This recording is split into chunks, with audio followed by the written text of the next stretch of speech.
premier atelier de formation sur le développement d'une application Android pour automatiser les systèmes de présence.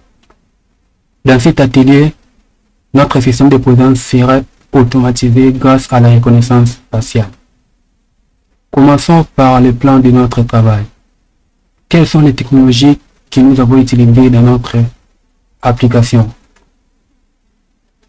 Nous avons 3 technologies de base utilisées pour notre application ici.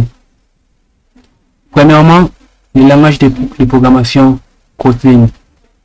Ce langage nous a permis de développer notre application Android. Deuxièmement, nous avons la librairie OpenCV. La librairie OpenCV est basée sur le traitement des images. Cette librairie nous a permis à comparer des faces qui sont introduites. Donc, l'application envoie une image et puis nous avons des images stockées dans les serveurs. Maintenant, cette librairie va commencer à comparer image par image et puis vérifier si la face envoyée existe ou l'image envoyée n'est pas réellement l'image d'une personne. Ça peut détecter aussi. Troisièmement, nous avons le framework Flask. OpenCV, nous avons dit c'est une librairie pour le traitement des images. Cette librairie est incorporée dans plusieurs langages de programmation. Vous pouvez voir OpenCV Java, OpenCV Python. Ici, nous avons utilisé OpenCV avec le langage Python. Et puis, vu que nous avons utilisé une application Android et que la comparaison doit se faire en Python, nous avons envoyé des photos via des requêtes HTTP. Il nous aurait maintenant fallu utiliser Python côté serveur. Python a plusieurs frameworks. Il y a Django, tant d'autres. Comme c'est juste pour les requêtes, nous avons préféré de travailler avec Flask. Flask est un framework léger. Donc les 3 technologies que nous avons utilisées sont là. Le langage de programmation Kotlin pour le développement Android, la librairie OpenCV pour le traitement des images, pour notre backend. Commençons par savoir c'est quoi la reconnaissance faciale. La reconnaissance faciale est une technologie qui nous permet d'identifier ou de vérifier au moyen d'une image ou une vidéo ou tout élément audiovisuel de son visage. Donc par là, ça veut dire quoi? Nous voulons dans notre application mettre un système d'automatisation du système de présence. Donc, que la personne ne puisse plus écrire son nom et l'heure d'arrivée, par exemple. À travers ces systèmes, les employés ou les travailleurs sont enregistrés avec leur nom, tout autre champ que vous pouvez ajouter. Et puis, les travailleurs sont enrôlés. Chaque travailleur a une photo qui est dans la base de données, dans le serveur.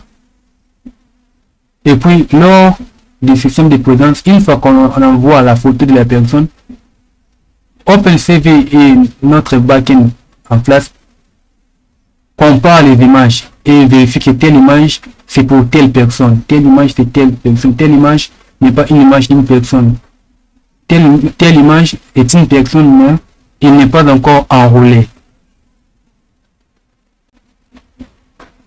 Il s'agit d'une méthode d'identification biométrique. Donc parmi les méthodes d'identification biométrique, nous avons la reconnaissance faciale, nous avons aussi la reconnaissance par empreinte digitale, la reconnaissance par iris, donc il y en a plusieurs, qui utilisent les mesures corporelles, dans ce cas le visage et la tête, afin de vérifier l'identité d'une personne grâce à sa disposition et ses données biométriques faciales. Donc, la technologie requiert un ensemble de données biométriques uniques auprès de chaque personne, associées à son visage et expression faciale, afin d'identifier ou vérifier une personne. Donc quand nous envoyons une photo ou nous prenons une photo, à travers ces photos, OpenCV recueille un ensemble de données biométriques uniques. Donc deux personnes ne peuvent pas avoir les mêmes données biométriques. Donc ça génère des données biométriques pour chaque personne. Et pour à travers ces données biométriques, nous pouvons maintenant comparer avec d'autres données. Nous les verrons dans les codes. Comment fonctionne la reconnaissance faciale? Les systèmes de reconnaissance faciale saisissent une image entrante en provenant d'une caméra de manière bidimensionnelle ou tridimensionnelle, conformément aux caractéristiques du dispositif. Dans la reconnaissance faciale ici, nous pouvons utiliser une caméra qui nous envoie des images. Dans notre cas, la caméra se trouve dans notre application Android. Et puis, on envoie uniquement la photo dans les fichiers là, dans les serveurs, et puis nous allons comparer là-bas.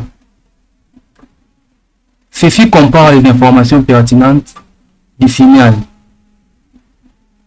d'une image entrante en temps réel provenant d'une photo ou d'une vidéo dans une base de données, ce qui est beaucoup plus fiable et sûr que les informations obtenues à partir d'une image statique.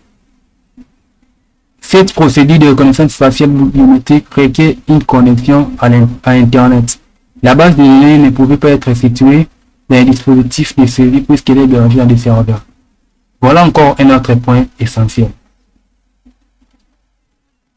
Non seulement que nous avons utilisé une application Android, ce système peut être utilisé dans beaucoup d'autres contextes. Vous pouvez directement utiliser via une vidéo.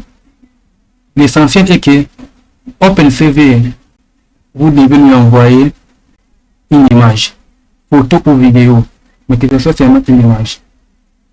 Pourquoi c'est écrit ça requiert une connexion Internet? Nous avons un téléphone, notre application Android est là, nous avons des données sur les serveurs.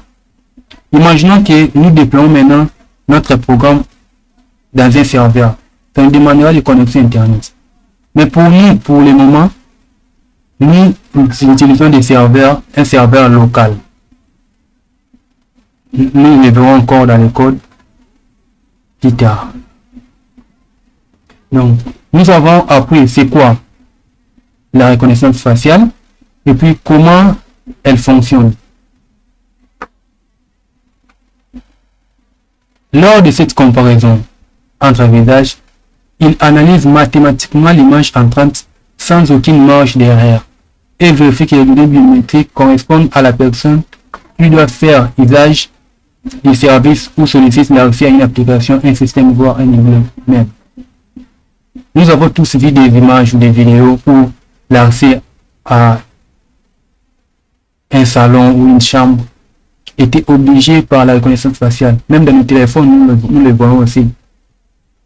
Donc, non seulement OpenCV, mais il y a plusieurs librairies qui permettent de faire la reconnaissance faciale ou la comparaison. Mais nous avons utilisé OpenCV. Donc, toutes ces librairies analysent mathématiquement l'image entrante sans aucune marge derrière. Donc, quand ça calcule, ça génère des données biométriques pour la personne, ça requiert des données biométriques, c'est toujours aussi bon. Sans aucune marge derrière. Et puis ça vérifie les données entrantes ou l'image entrante et l'image qui est sauvegardée, si ça correspond. Et puis ça fera sorte, ça va matcher. Donc ça va donner un score entre les deux images. Grâce à l'utilisation de l'intelligence artificielle et des technologies d'apprentissage automatique, les systèmes de reconnaissance faciale peuvent fonctionner conformément aux standards les plus élevés de sécurité et de fiabilité. De manière similaire, grâce à l'intégration de ces algorithmes techniques informatiques, les processus peuvent être menés à bien en temps réel. Quand par exemple vous utilisez une source de vidéo au lieu d'une photo, le traitement d'OpenCV peut se faire en temps réel. Une fois que la personne est là, ça peut directement vérifier. Nous, dans notre cas, nous avons utilisé l'application AndroidMare. Plus tard, nous ferons encore avec une source de données vidéo. Pour la reconnaissance faciale, nous savons c'est quoi la reconnaissance faciale et comment elle fonctionne. Pour d'autres questions à ce sujet, nous avons mis un lien Google Meet où nous passerons une séance de questions-réponses ce soir. Préparez vos questions là où vous n'aurez pas à comprendre. Nous serons là le soir pour vous répondre dans une séance questions-réponses sur Google Meet. Parmi les technologies utilisées, nous avons parlé du langage Kotlin. Maintenant, posons le langage Kotlin. Kotlin est un langage de programmation statiquement typé. Pour ceux qui font déjà la programmation, savent c'est quoi un langage typé. Les langages typés sont des langages qui nous obligent qu'une variable doit obligatoirement avoir un type. Comme par exemple Java, c'est un langage typé. Les langages non typés ne nous obligent pas nécessairement d'avoir un type pour une variable, comme JavaScript. Le type dépend de la valeur affectée. PHP aussi, ça dépend de la valeur affectée. Quand vous affectez une chaîne de caractères, puis vous avez des chaînes de caractères. Quand vous affectez un entier, ça devient directement un entier. Bien que dans PHP, il y a aussi possibilité de typer, qui est largement utilisé pour construire des logiciels ou des applications basées sur Android. Donc, Kotlin nous permet de développer des applications Android. Nous avons quelques avantages ici. Moins verbé, explicite, pratique. Et puis le dernier, moins d'erreurs avec le système de gestion des null pointer exception. Autre temps en Java, quand vous déclarez une variable et que vous faisiez des affectations, des calculs, vous travaillez votre algorithme. Une fois que les données qui arrivent là sont des données nulles, vous aurez l'erreur de null pointer exception. Mais avec Kotlin, ça nous a donné plus de possibilités de gérer ces exceptions. On peut dire quand les données sont nulles, fais-moi ceci. En Java, il fallait faire trop de conditions pour gérer cela. Mais avec Kotlin, ils ont un peu analysé ces points ici. En résumé, Kotlin est plus productif. Donc, je vous conseille, si vous voulez apprendre le développement Android, je vous conseille Kotlin.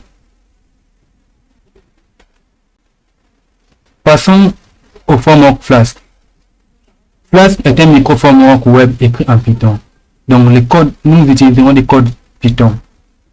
Il vous permet de concevoir une application web solide de manière professionnelle. Avec Flask, nous pouvons concevoir des applications web de manière professionnelle. Qu'est-ce qu'un micro-framework web? Vous avez dit si Flask est un micro-framework, peut-être vous vous demandez, on attendait parler de framework, mais encore un micro-framework. Il s'agit d'un ensemble de modules qui permettent de développer plus rapidement en fournissant des fonctionnalités courantes. Lorsque vous concevez une application web, vous avez toujours besoin de gérer les requêtes HTTP, d'un serveur web, d'afficher des pages web dynamiques, de gérer le cookie. Pour coder ces fonctionnalités à chaque fois, un framework web fournit ces fonctionnalités pour commencer un projet de base solide. Au lieu de commencer un projet tout à zéro, donc créer tout, les requêtes HTTP, surtout la réécriture de URL.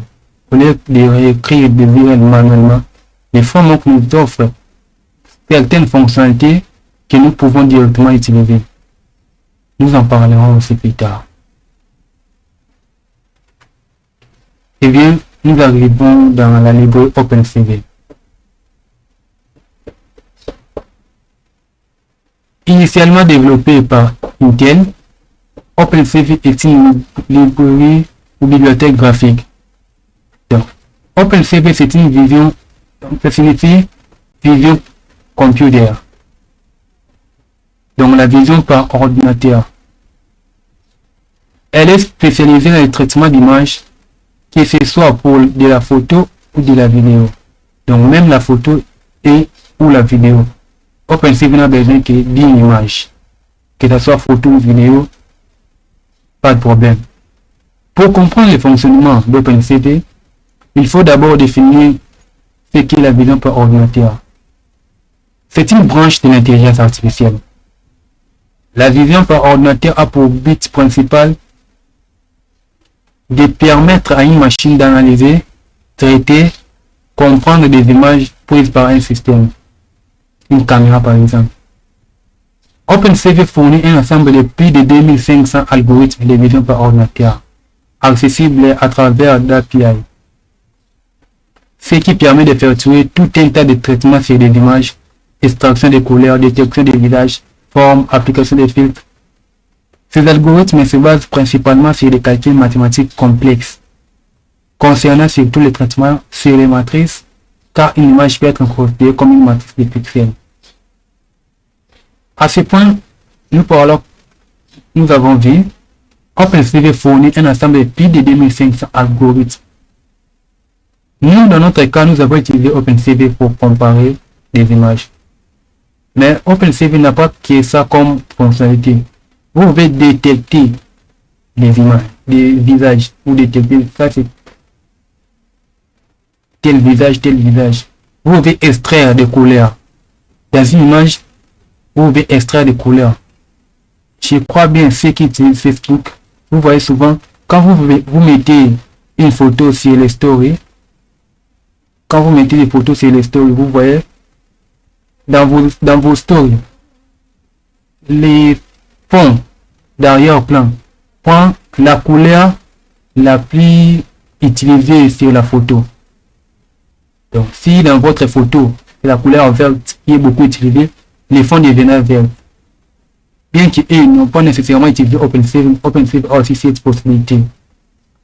Donc, vous pouvez faire des filtres, comme ce que nous voyons dans Instagram. OpenCV aussi peut les faire. Donc, tellement d'algorithmes, hein?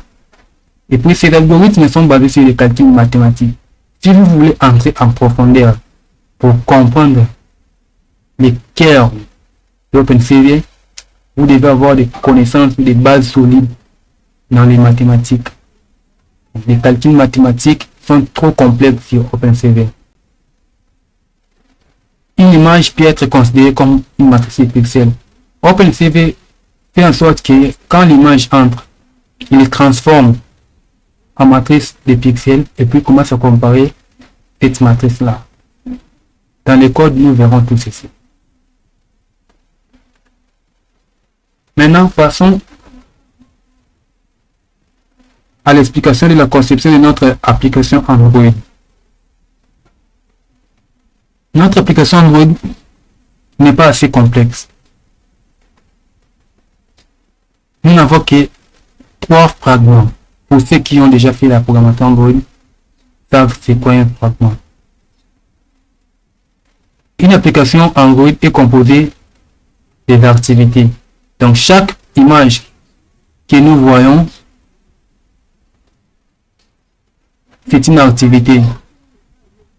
Par exemple, j'ai des applications ici. Quand je me connecte par exemple dans cette application bibliothèque, dictionnaire, la fenêtre est ici. En Android, nous appelons ça activité. Une activité peut avoir plusieurs fragments. Une activité peut avoir plusieurs fragments. Donc, nous n'avons qu'une seule activité qui va contenir les 3 fragments. Le premier fragment, c'est la page où on choisit, le fragment où on choisit soit d'ajouter directement une présence ou d'enrôler un employé. Nous avons encore un fragment où on prend la photo. Soit vous prenez la photo d'un employé déjà enregistré pour l'enrôler, soit vous prenez directement la photo d'un employé pour ajouter la présence. Le tout se passe ici. Et puis dans ces fragments, nous affichons la liste des employés pour que nous puissions enrôler un employé. La conception de notre base de données. Nous avons aussi 3 tables.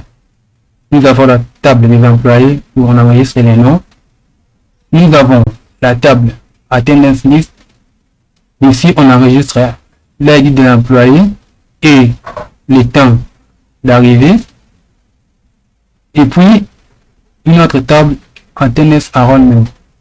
Nous enregistrons l'enrôlement, l'ID de l'employé, la date de l'enrôlement et puis le path de l'image.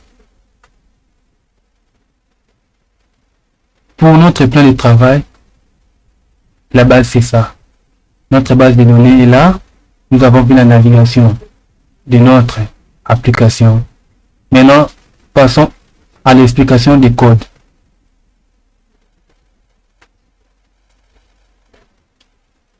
Nous commençons par le développement Android. Nous commençons par le développement Android.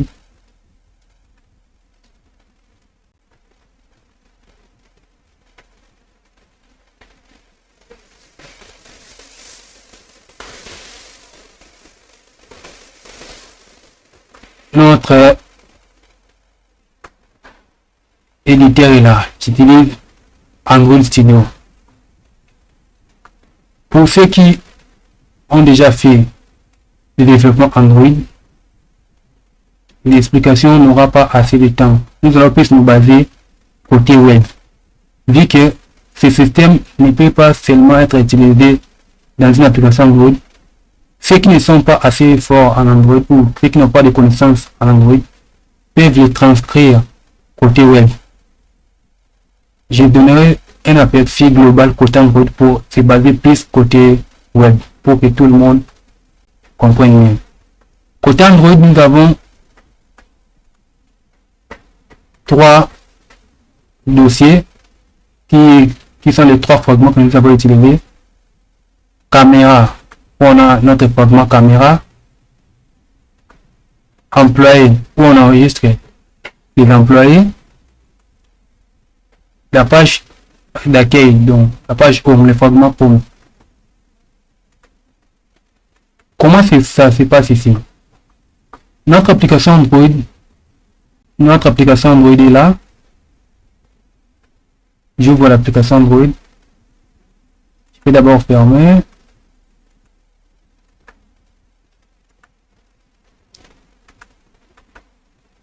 Notre application Android est là. Je démarre. Notre page d'accueil est là. Notre fragment de navigation principale. On nous dit enregistrer ou scanner votre face pour signaler votre présence du jour. Il y a des possibilités ici, soit ajouter une présence, soit enrôler un employé. Nous faisons directement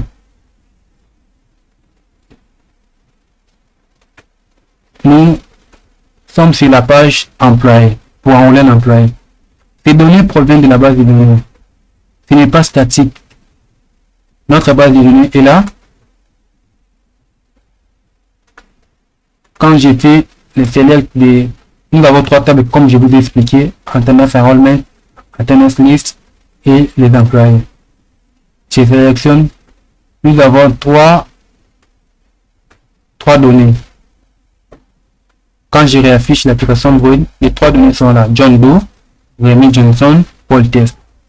Si j'ai modifié ici, je mets Paul Test update et que j'applique ça, dans notre application, ça ne va pas encore changer. Attendez. Dans notre application, ça ne va pas encore changer. J'ai utilisé le sweep refresh.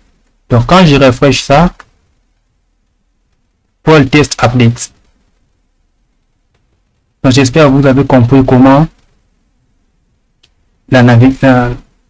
notre liste d'employés est là. Nous avons 3 données ici. Dans Attendance List, je sélectionne encore, il n'y a rien. Dans Enrollment, il n'y a rien. Imaginons maintenant, quand je clique sur Remy Johnson, termine ici. Prenez une photo de Remy Johnson.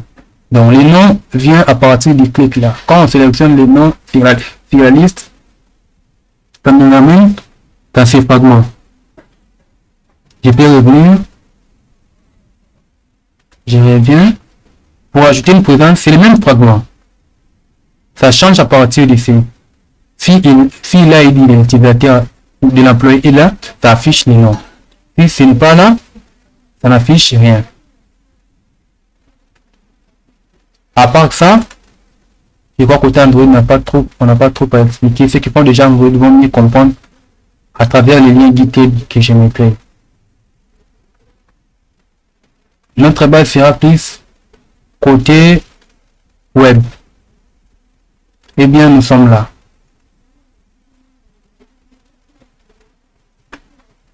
C'est ça le cœur même de notre atelier. Vous pouvez utiliser soit une application Android. Si vous n'avez pas de connaissances dans la création des applications Android, vous pouvez adapter ces modèles côté web. Notre API, j'espère que je vais expliquer encore c'est quoi le système qu'on appelle API. Vous l'adaptez. L'essentiel est que votre requête envoie une photo. C'est ça la base.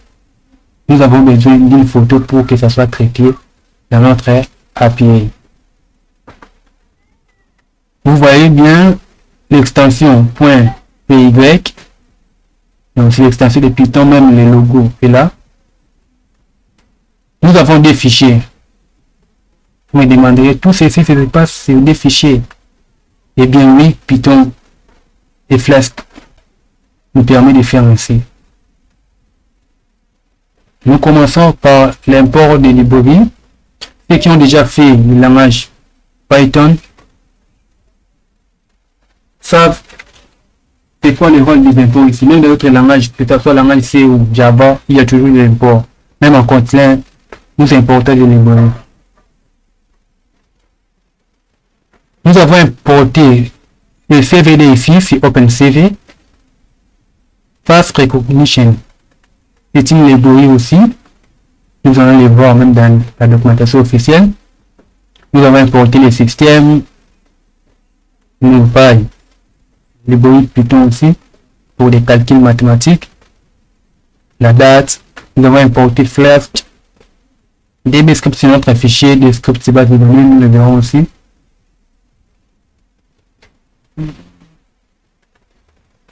Et puis JSON ici, c'est pour les conversions en JSON.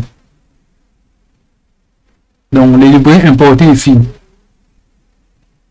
nous avons OpenCV, nous avons la librairie Face Recognition, nous avons Flask.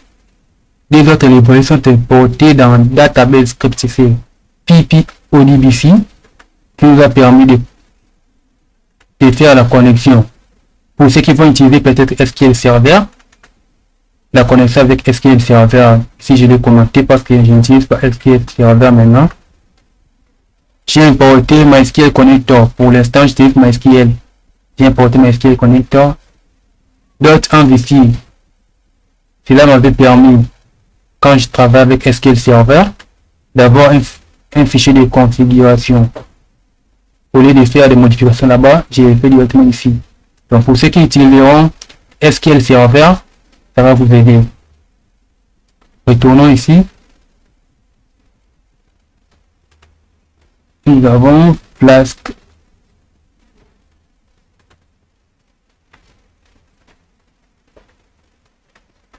Flask Python.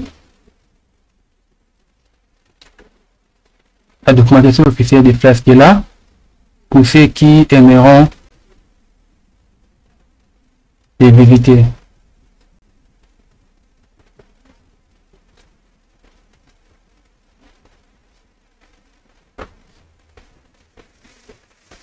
La documentation officielle de Flask est là, c'est pas trop. Vous pouvez les vérifier à quelques heures. Donc, nous commençons par créer l'application Flask. Nous déclarons une variable app Flask name. Ici, cette variable m'a permis de renvoyer des messages. Si c'est encore vu, les extensions permises. L'extension permise pour les fichiers PNG, JPG, JPJ. J'ai premièrement écrit une fonction qui va vérifier si le fichier envoyé est réellement le fichier que nous attendons. Donc on peut envoyer par exemple un fichier avec l'extension .pdf. Quand nous allons maintenant vérifier ici, ça va envoyer faux. Donc cette fonction nous permet de vérifier si réellement le fichier est une photo avec cette extension bien sûr. Cette fonction me permet de sauvegarder l'image. Vous voyez, lorsque j'avais importé, je sauvegarde l'image dans les dossiers images. Et puis pour le nom de l'image, j'ajoute l'ID de l'employé avant. Cela me permettra, lors de la comparaison des faces, une fois que je retrouve une photo qui est similaire à la photo qui est envoyée, je prendrai maintenant l'ID qui est là. Et c'est maintenant la photo là, c'est pour tel utilisateur, pour l'enregistrer directement, tel employé plutôt. Find encode une image. Cette fonction nous permet d'encoder l'image. Quand nous serons un peu là, nous verrons quand nous serons à côté du traitement de l'image. Commençons d'abord ici. Là où je prends la liste des employés. app.route employé. Donc en Flask, pour faire une route, donc pour créer une route, ça c'est pas celle-ci. Donc la route employée comme ça, méthode c'est get. C'est la route que j'ai utilisée côté employé ici. La route que j'ai utilisée ici. Pour prendre la liste des employés. Get employee data. Retourne database script get employee. Donc je parle de le fichier get database script que j'avais importé tout en haut ici. C'est ça. Get employee. La fonction get employee là, j'ai sélectionné tous les employés. Je fais des requêtes SQL. Et puis, comme le langage Python ne nous donne pas la possibilité d'avoir nos données dans un bon format JSON, il m'aurait fallu les réécrire comme ça.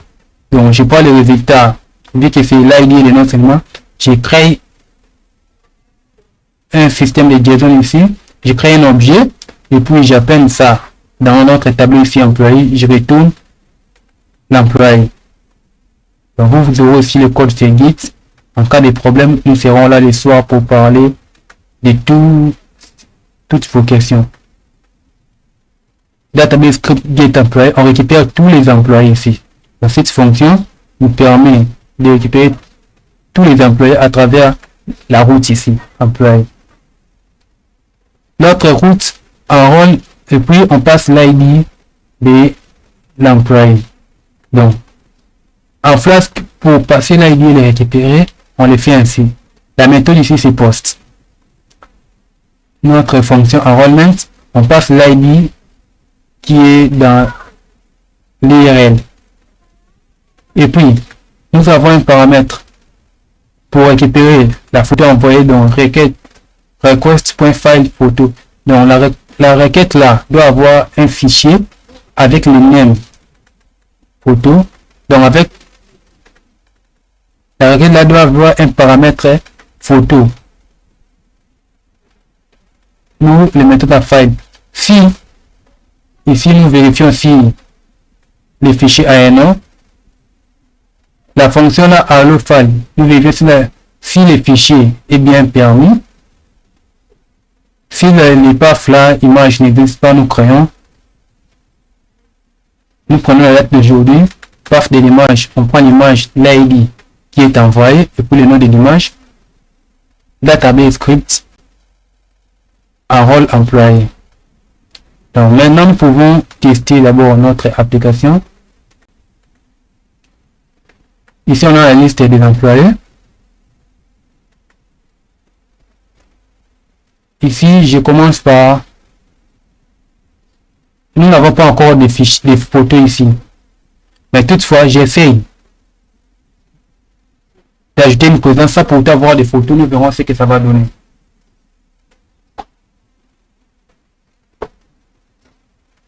Quand on envoie la photo d'un objet où la photo n'a pas de face, je capture. On commence par compresser l'image vu la taille. L'image est là. Et puis on envoie. Traitement de l'image. Nous allons envoyer l'image d'une personne. OpenCV a détecté que l'image n'est pas celle d'une personne. Quand maintenant j'essaye d'envoyer l'image d'une personne mais qui n'est pas enrôlée, je suis là.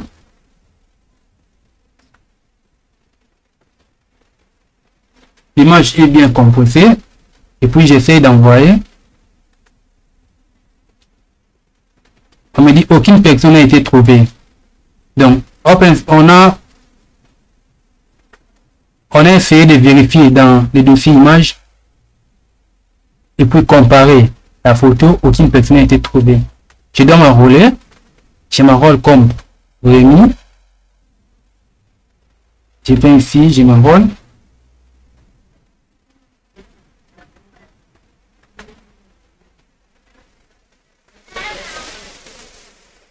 Je m'enrôle. L'employé est inscrit avec succès. Nous voyons ici la photo est là. Et puis dans la base de données, dans enrollment ici, quand nous faisons refresh, nous voyons bien l'ID 5 qui est passé et non de la photo. Maintenant, quand je vais faire la comparaison, vu que la photo se trouve déjà là, je n'ai qu'à ajouter une présence. Je viens ici, j'ajoute une présence. Je prends la photo, ça compresse l'image et puis la présence a été enregistrée. Donc ça a retrouvé ma face. Quand je viens ici dans liste, ça a bien été enregistré. Donc chaque photo enrôlée s'enregistre ici avec, nous voyons l'ID au début et puis l'image, le nom de l'image, ça prend la date comme ça. Donc passons côté enrôlement.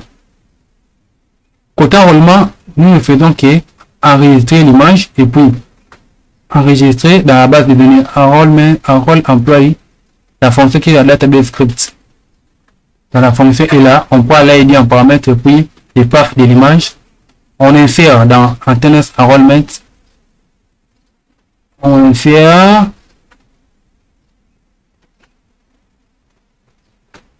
et puis on envoie on retourne le message employé enroll with success. Pour ceux qui vont utiliser les API, vous verrez ces messages. Et puis notre fonction où on sauvegarde. Dans la route, check, là maintenant, on compare. Dans la route, check, on envoie que la photo. On vérifie si la photo a un nom, si la photo est permis, si le fichier est permis, l'extension est permise, les paths, c'est image, si les paths n'existent pas, donc nous n'avons pas l'image. Au cas contraire, on a un tableau image, on a un tableau class name, on a une liste ici pour voir tout ce qui se trouve dans l'image. On fait une boucle. MyList ici va afficher tout ce qui se trouve dans le dossier image. Maintenant, on fait une boucle ici. Dans toutes les images là, OpenCV maintenant, ça intervient à partir d'ici.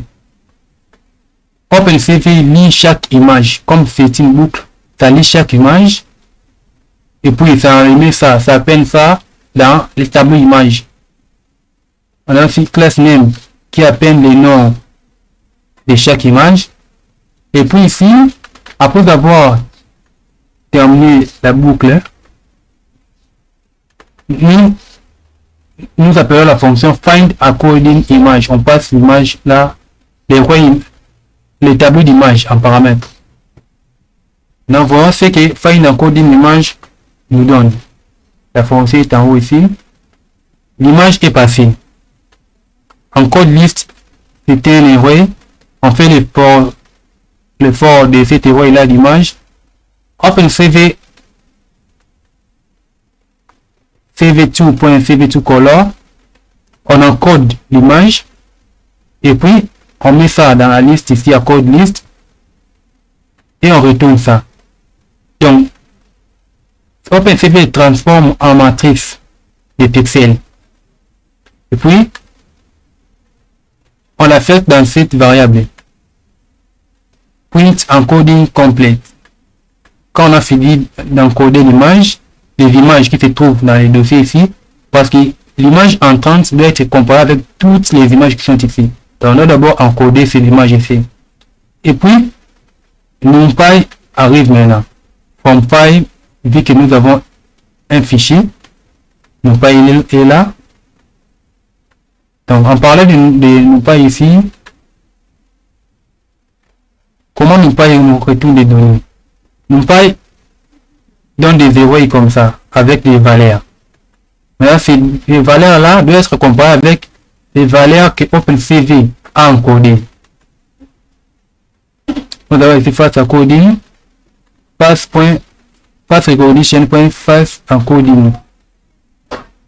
Donc, ici encore, on encode maintenant la face entrante, l'image entrante. Ici, on avait encodé les images qui se trouvent dans les dossiers images. Ici, on encode maintenant l'image entrante. Si la face encodée pour le moment, la taille, donc, ça revient sous forme de tableau. Si le tableau est là, donc, c'est une personne. Si le tableau est vide, aucune face n'a été trouvée dans cette image-là, c'est que ce n'est pas l'image d'une personne, ou soit peut-être une image mais lointaine. Donc, l'image n'est pas, la face n'est pas trouvée, on retourne le message, envoyer l'image d'une personne. Donc, la face doit être trouvée. Si la face est trouvée, maintenant on part encoder. On prend la taille de nos faces encoding qui provient de notre méthode ici, find encoding image. Donc ici, quand on encode les images se trouvant dans notre dossier ici, s'il y a des images, ça doit nous retourner un tableau avec des valeurs. Si ça nous retourne un tableau vide, c'est que dans ces dossiers, il n'y a pas d'image. Donc comme dans ces dossiers, il n'y a pas d'image, nous serons maintenant obligés d'afficher qu'aucune personne n'a été trouvée, vu que le dossier n'a pas d'image. Si le dossier a au moins une image, on encode maintenant la face là, et puis match first is match index Là, c'est la librairie Face Recognition. Ici, vous avez le lien ici. Donc, Face Recognition, on a d'abord, commence par Face Compare.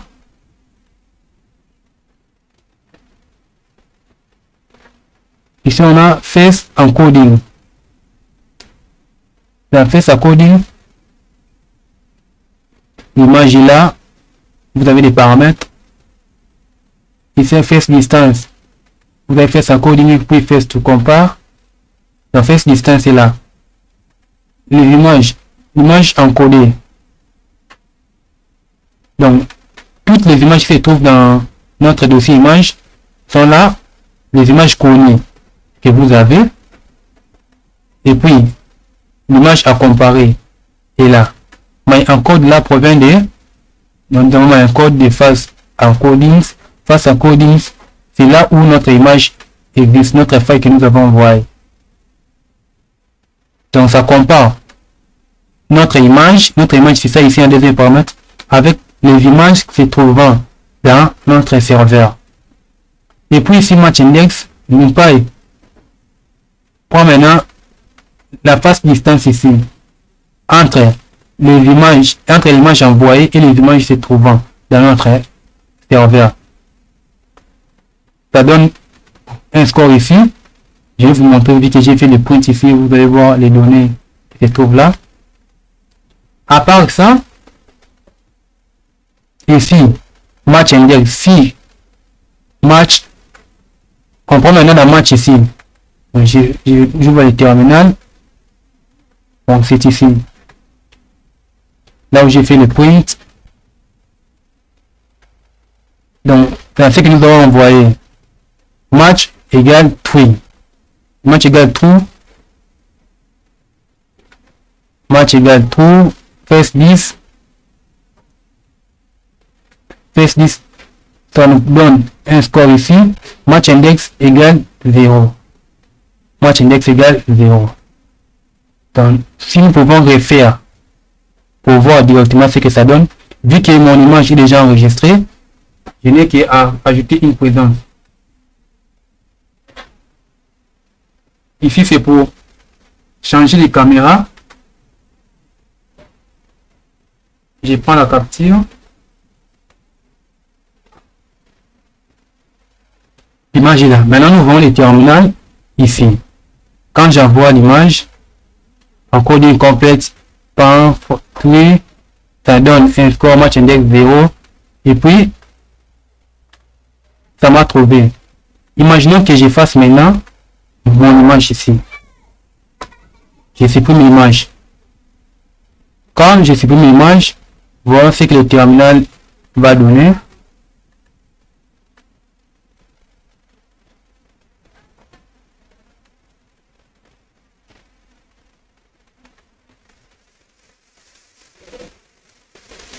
Termine.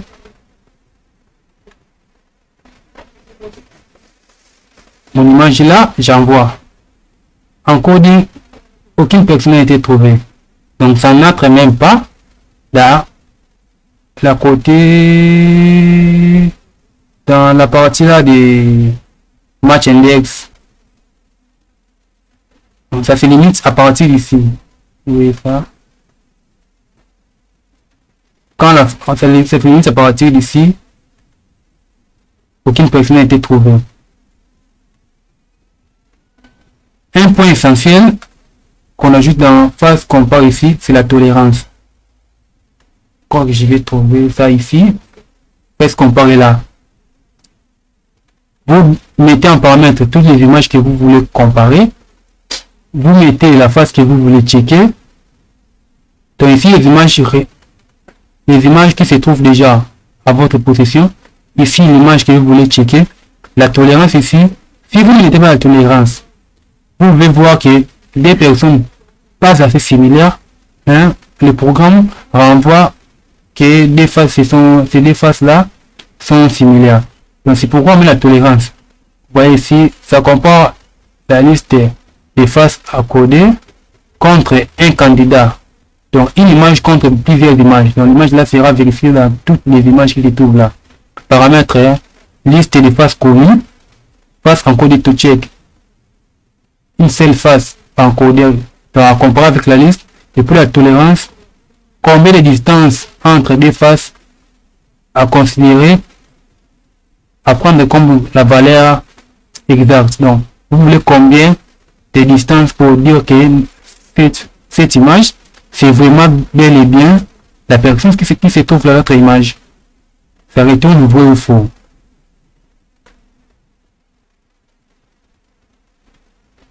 Donc ici, vrai ou faux, ça retourne ça.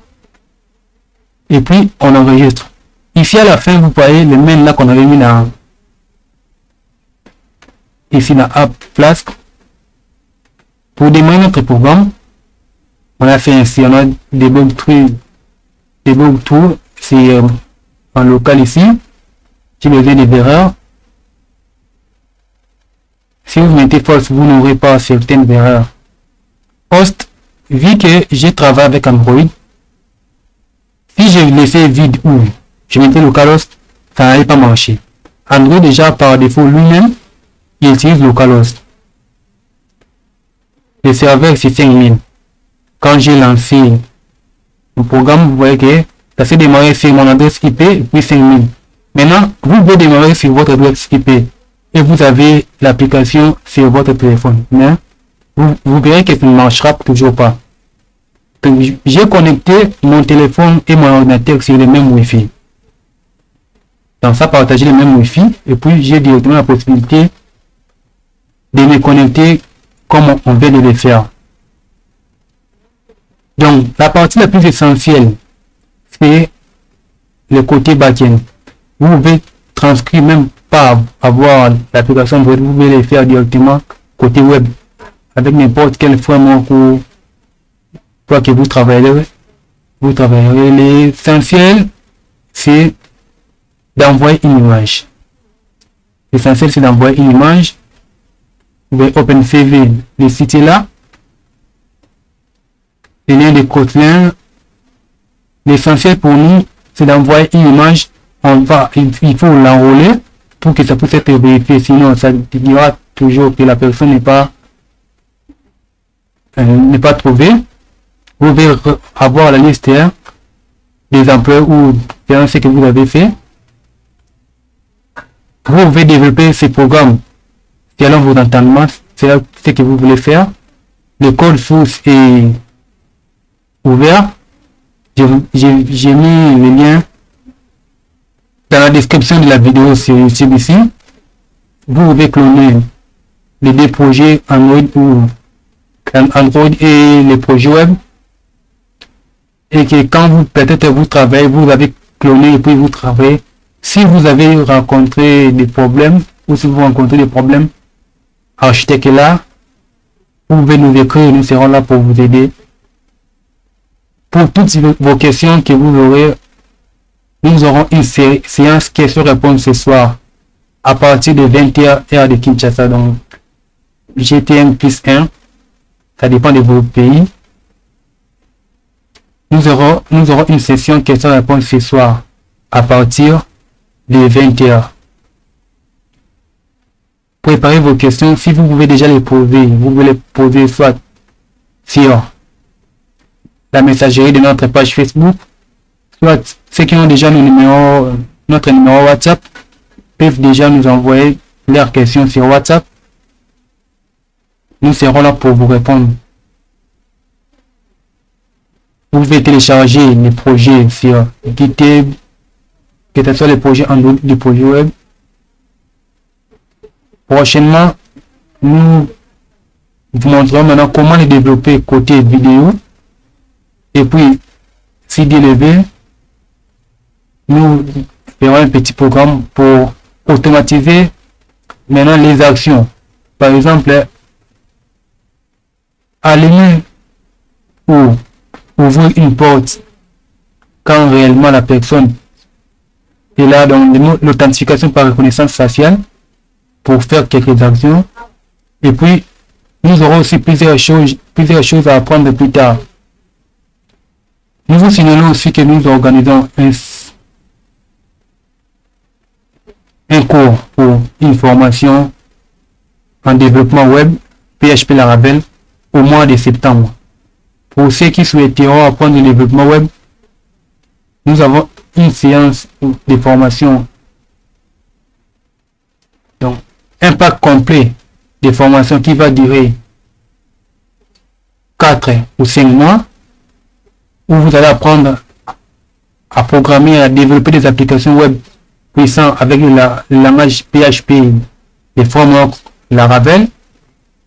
Pour ceux qui aussi souhaiteront apprendre le développement Android, nous allons organiser une formation sur le développement Android bientôt. La date vous sera communiquée sur notre page Facebook. C'est notre atelier prend fin pour le moment. Nous nous verrons le soir pour essayer de partager là où vous n'avez pas bien compris, pour questions nous allons répondre. Et puis d'autres branches ou d'autres manières que vous pouvez utiliser cet API. Donc avec cet API, vous pouvez faire n'importe quel programme que vous voulez, juste pour comparer les images. Donc prenons rendez-vous le soir à partir de 20h sur Google Meet. Le lien de Google Meet aussi est sur la description de l'image. Au revoir, à bientôt.